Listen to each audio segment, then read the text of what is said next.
Hey students, as you know, the reading skill is very important. Therefore, in this video, I'll tell you how to pronounce the words while reading. But keep in mind, while reading the book, you have to revise with me. And where is necessary, you can write down the difficult word and pronunciation in your notebook. Let's read.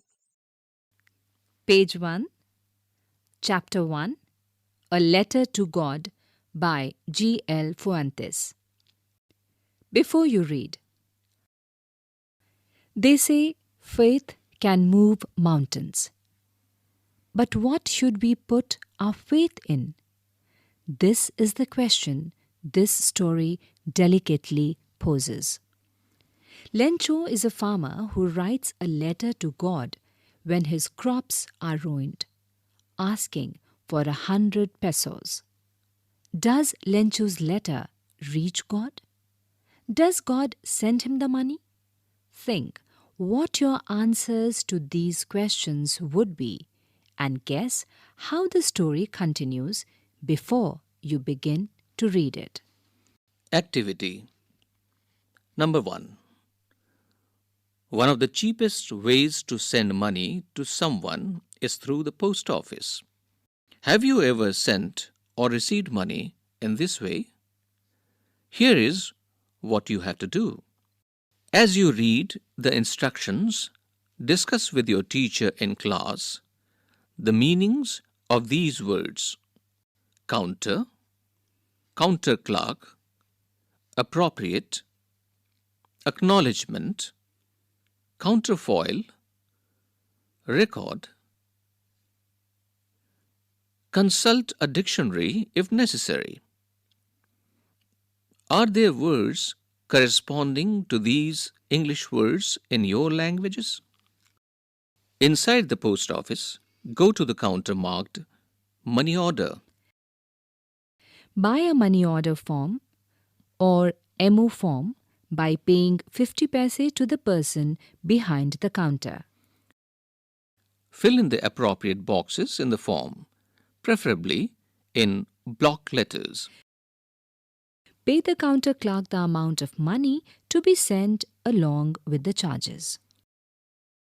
Take back the MO acknowledgement counterfoil for your record. Page 2.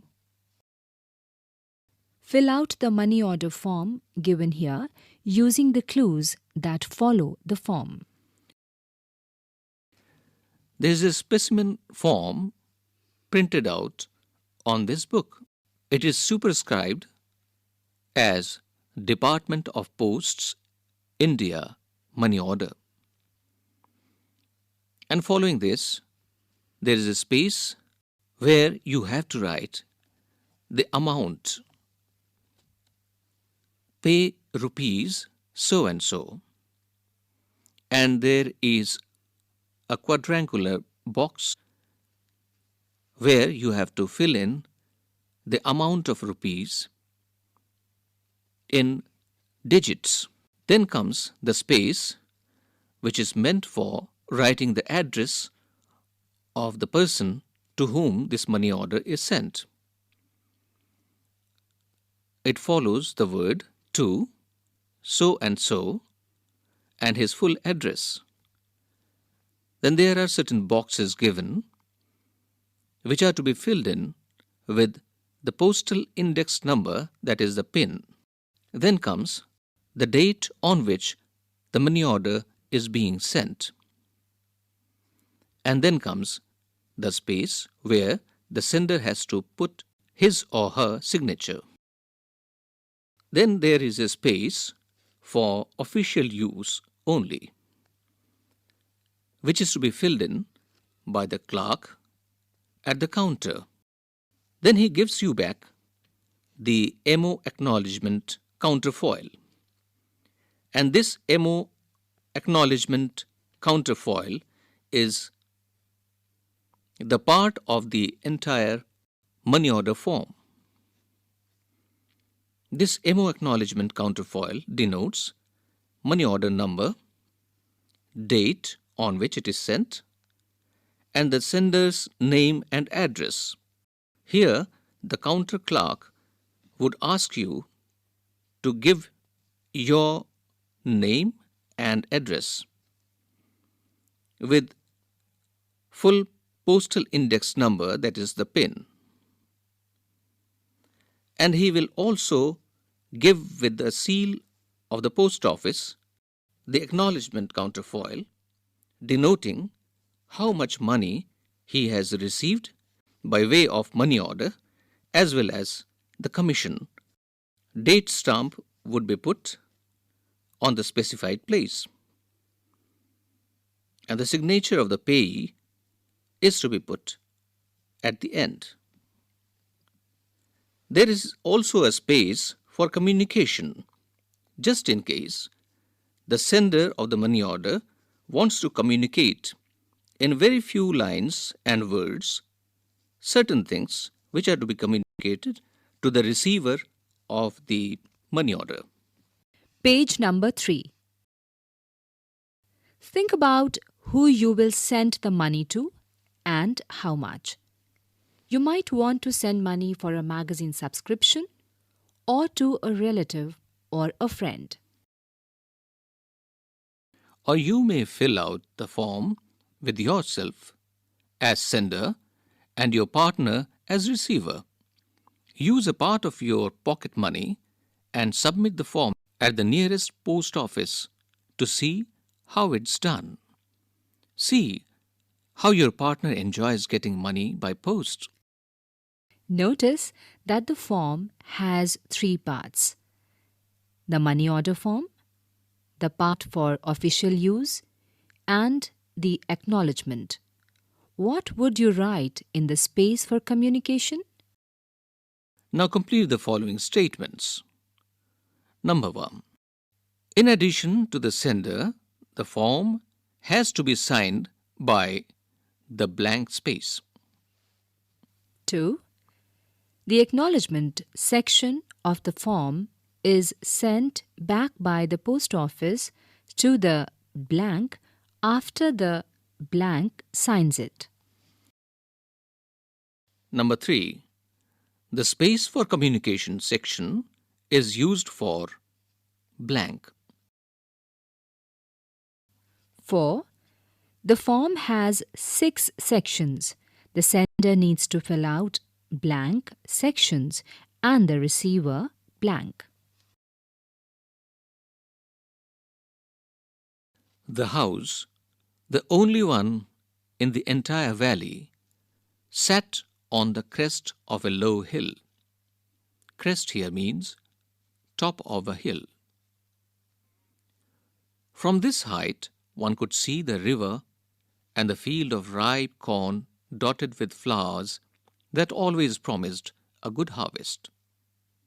The only thing the earth needed was a downpour, or at least a shower. Throughout the morning, Lencho, who knew his fields intimately, had done nothing else but see the sky towards the northeast. "Now we are really going to get some water, woman." The woman who was preparing supper replied, "Yes, God willing." The older boys were working in the field, while the smaller ones were playing near the house until the woman called to them all, "Come for dinner." It was during the meal that, just as Lencho had predicted, big drops of rain began to fall. Page 4. In the northeast, huge mountains of clouds could be seen approaching. The air was fresh and sweet. The man went out for no other reason than to have the pleasure of feeling the rain on his body. And when he returned, he exclaimed, "These aren't raindrops falling from the sky. They are new coins.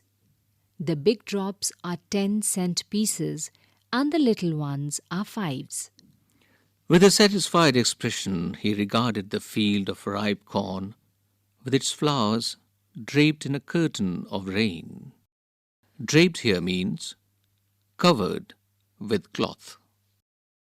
But suddenly a strong wind began to blow, and along with the rain, very large hailstones began to fall.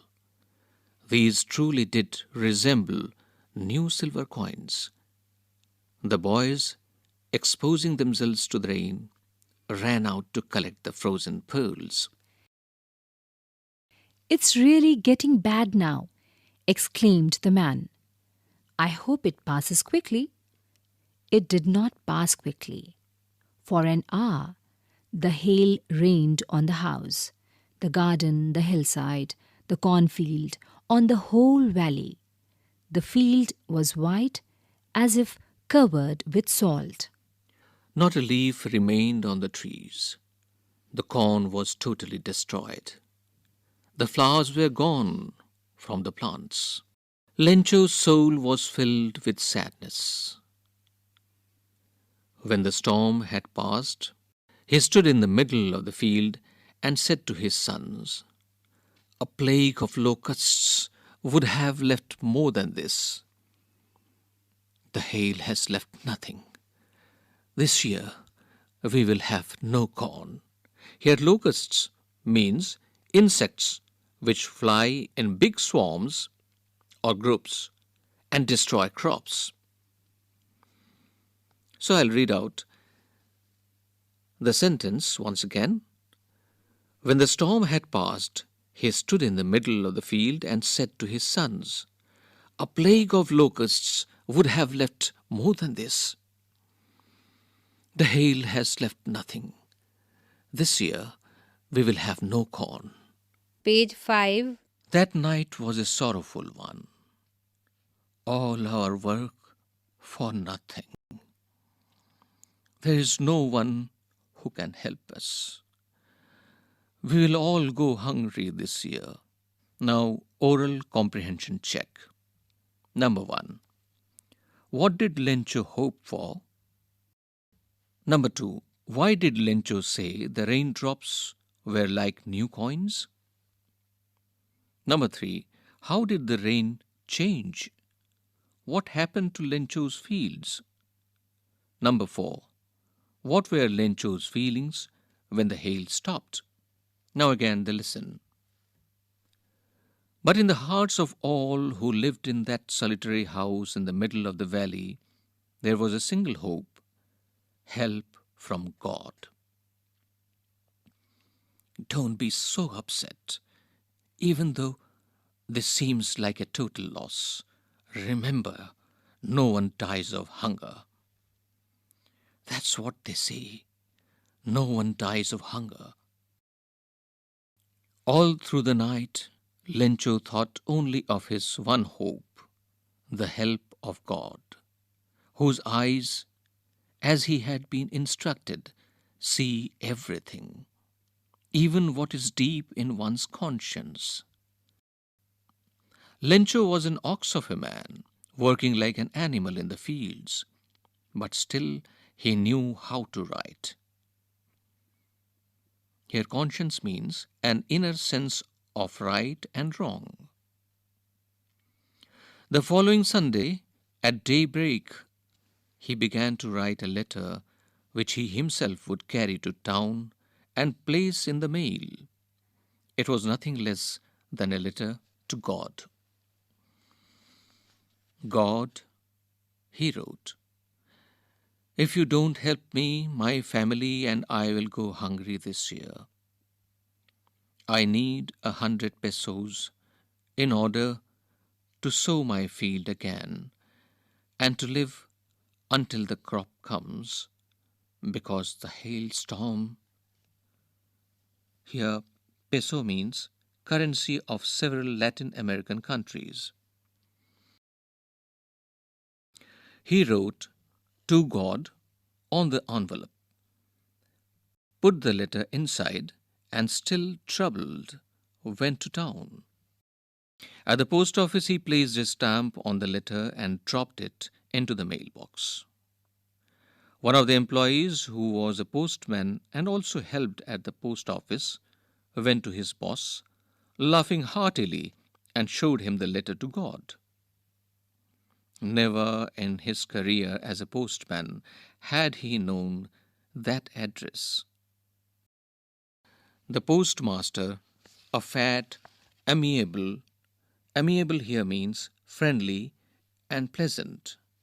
The postmaster, a fat, amiable fellow, also broke out laughing, Page 6.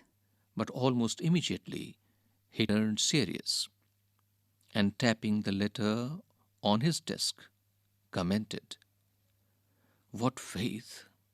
I wish I had the faith of the man who wrote this letter,"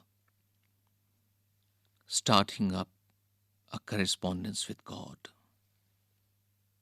So, in order not to shake the writer's faith in God, the postmaster came up with an idea: answer the letter. But when he opened it, it was evident that to answer it, he needed something more than goodwill, ink, and paper. But he stuck to his resolution. He asked for money from his employees. He himself gave part of his salary, and several friends of his were obliged to give something for an act of charity. It was impossible for him to gather together the 100 pesos, so he was able to send the farmer only a little more than half. He put the money in an envelope addressed to Lencho, and with it a letter containing only a single word as a signature: God. Now, oral comprehension check. Number 1.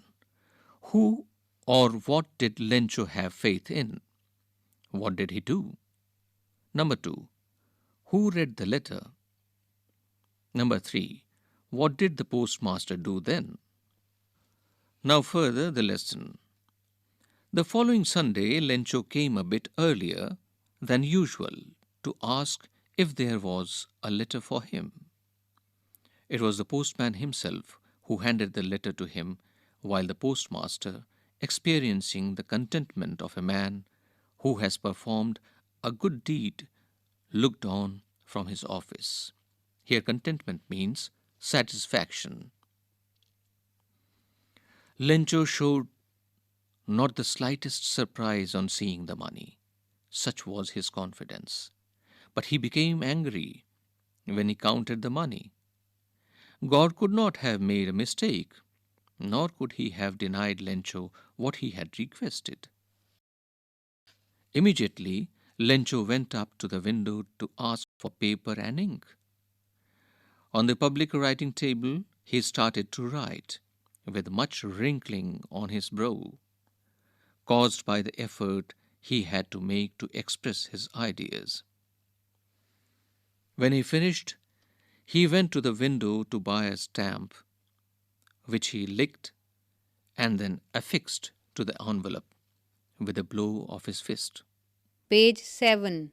The moment the letter fell into the mailbox, the postmaster went to open it. It said, God, of the money that I asked for, only 70 pesos reached me. Send me the rest, since I need it very much. But don't send it to me through the mail, because the post office employees are a bunch of crooks. Lencho. Now the oral comprehension check. Number 1. Was Lencho surprised to find a letter for him with money in it? Number 2.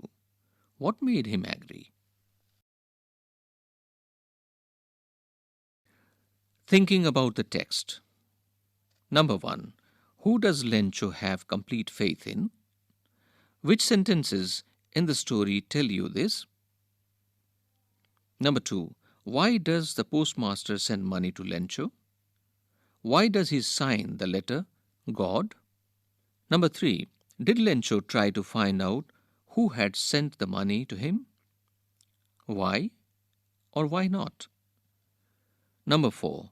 Who does Lencho think has taken the rest of the money? What is the irony in the situation? Remember that the irony of a situation is an unexpected aspect of it. An ironic situation is strange or amusing because It is the opposite of what is expected.